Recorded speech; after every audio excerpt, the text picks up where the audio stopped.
Is your company asking these questions? How do we attract, retain, and develop the next generation of leaders?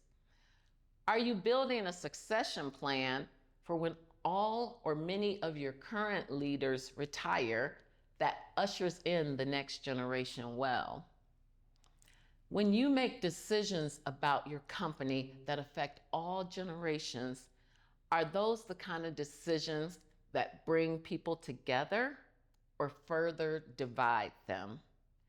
And probably the most important question that I want to ask is your company and the people in your company merely working together, or do they feel like they belong together?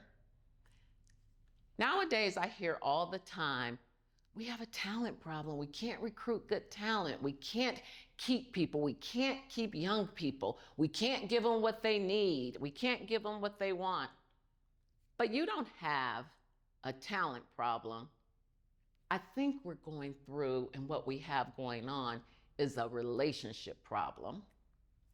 And these relationships do not happen accidentally at all. They are built very slowly and intentionally. Now, I'm Aaliyah Cook, and this is my mom, Alicia Cook. And when most people see us, they probably just see a mother-daughter duo. But what they don't see are decades of intentional leadership, mentorship, and conversations around my dinner table growing up that shaped how my sister and I view the world today. For many of you, perhaps the first thing you learned or your children learned as you were developing your language skills was the alphabet. But not for my girls. One of the first things they learned to say was community service is the rent we pay for life on earth. And we were involved in so many community service projects from the time they were little to even where she is now. And the thing about that, it wasn't just words, it was who we are. But more importantly with that, we are all different people. So I was very intentional about letting them sometimes choose, not sometimes, actually a lot, all the time, often I would say, choose their community service project. Now, many times I didn't agree with it so much. My little one loved animals. It's obvious by my role, I love serving kids. And Aaliyah, she really cared about women's health issues. But I allowed them to choose what we did, not just for control, but what I was allowing them to do is to build agency. And as they were growing up, and as I watched them, and as others watched them, that agency turned into leadership. You know, a lot of the conversations that we had growing up around leadership are what have really shaped me today in my professional career. And one thing that I've noticed and that I think is really true is that young people want to be invited to the table. We want to take a part in helping to build the organizations that we're a part of, not just work for them.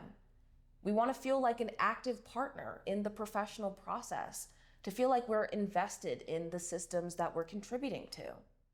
And so knowing that and having that in our family and seeing it in my career for over 30 years, Authentic Ascension Collective created this framework we're going to share with you called F.L.O.W. And F.L.O.W, let's talk about the F. The F stands for find. Every one of us has to find a mentor, someone who's willing to invest in us, support us, teach us, and we learn from our mentee. So not only do you have to find a mentor, you have to seek out people to mentor. The next, the L, is listen and learn. And sometimes I think in my generation, we think we're the teachers and not the learners. We don't just learn from people, we learn things together. And you have to create that kind of environment in your company where it feels like you're learning together. Now, the next part is O. Open doors, open opportunities, open conversations. Don't think that every young person has to earn their seat at the table. Offer them a seat and offer them an opportunity to change the future. And don't think that just because you're young that you have to wait for someone to offer. Ask for your seat at the table and try to carve out your own space within your organization. And that leads to the next part, which is often the hardest for companies to do, but the most important, which is W. Water. Water those who come after you and seek watering from those who came before you. Now, the greatest measure of leadership isn't how high you climb, it's how many people you take with you. People might not remember your accomplishments, but they will always remember the impact that you had in their life. And that's really what the power of flow is about. Because when companies practice flow, young people stay longer, employees feel more valued, culture becomes stronger, and organizations can move forward in the future together. Flow. Find someone to mentor you. Learn together. Open up doors. Find a seat at the table. Offer opportunities. W, water.